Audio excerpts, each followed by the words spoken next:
Well, today we're going to look at a personal favorite, at least as far as tanks go for me, and that is the Josef Stalin series of Soviet tanks that were in World War II and post-World War II.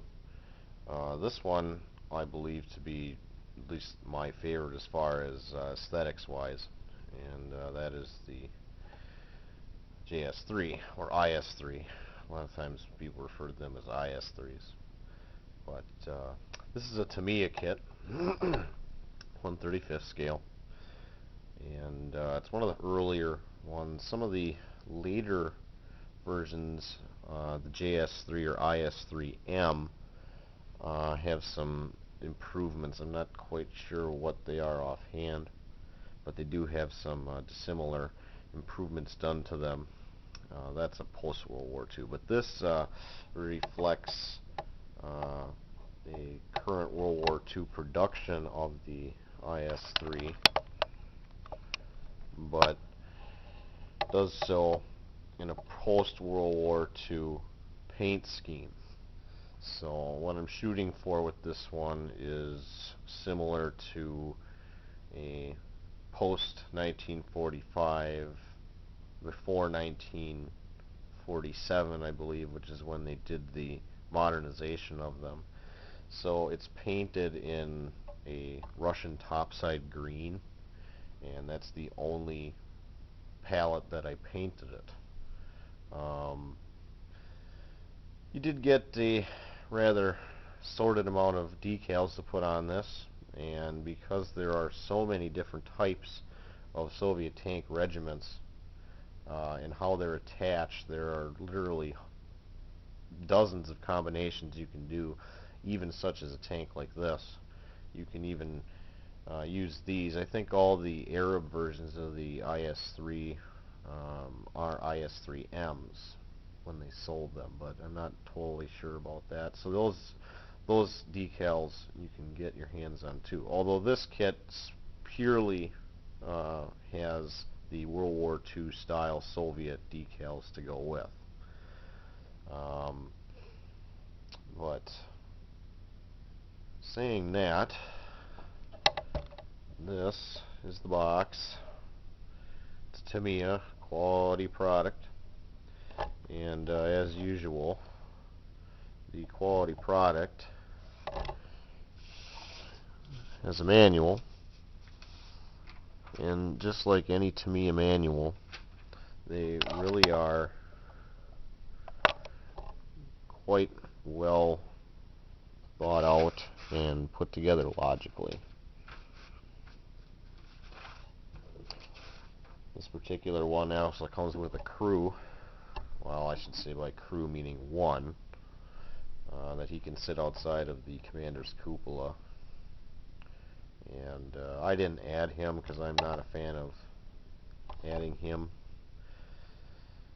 crew members to these, but nevertheless it is there. In most Tamiya kits you get that option, so that's kind of a bonus when you go with Tamiya. But the downside being is that this is a rather expensive kit in the $50 range, at least around here.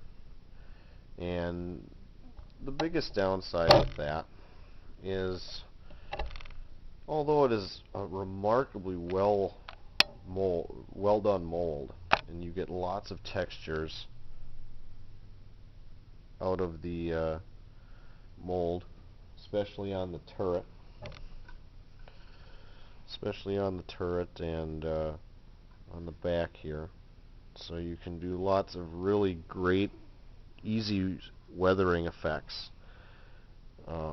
One great advantage of Tamiya kits is that their molds are just impeccable.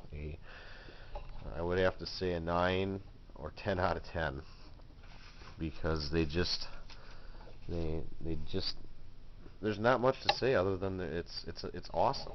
So I mean, but on the downside of that, if you like to do customs and do a lot more creative things, it's not a very challenging build. This particular kit even for an amateur, would not take them very long. And I didn't spend a lot of time on it. I mean, it took me maybe a week to build it, and it took me longer to wait for the paint to dry to finish it. So I mean, it's one of those. I mean, yeah, you can get into different combinations of weathering schemes and stuff like that, but overall, I mean, it's not a very hard kit to do. I mean, it's Tamiya. They're put together so that everybody can go as far as they want to. So, but without further ado, you can look at the tracks, and it's just a light black weathering, um, as if it was sitting in a yard. Uh, Not necessarily deactivated, but mothballed.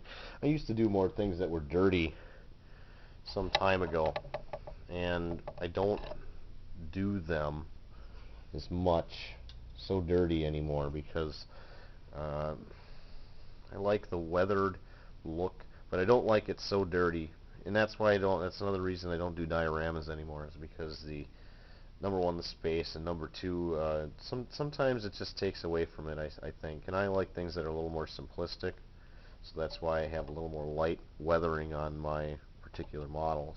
So that's not true in all cases. There are ones that I've done that are rather heavy. So, but overall, this is a great kit. I mean, a great example of the tank. As I said, the difficulty is moderate to say the least. So anybody can pick this one up and plug it out very, very easily. And the challenge is there for growth. You can replace these barrels with aftermarket turned aluminum barrels. Adds a sense of realism to it. This one doesn't have that, but they do exist. And you can dress it up quite nicely. And because the mold has such great texture, you can get some really great effects with very little effort. So, with saying that, there is the IS or JS3 Stalin from Tamiya.